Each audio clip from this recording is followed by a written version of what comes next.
agar birovning tashvishi seni ham tashvishga solsa, bilki hali tabiating toza ekan.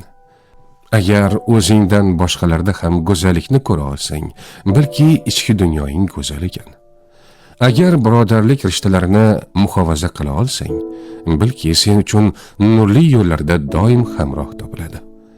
Agar o'zingdan boshqalarga ham yaxshilikni xolis qila olsang, bilki sen vafoga juda yaqinsan.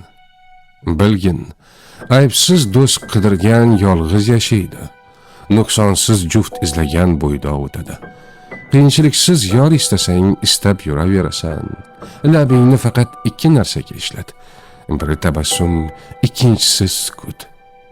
Tabassum mushkul ishlarni hal qiladi.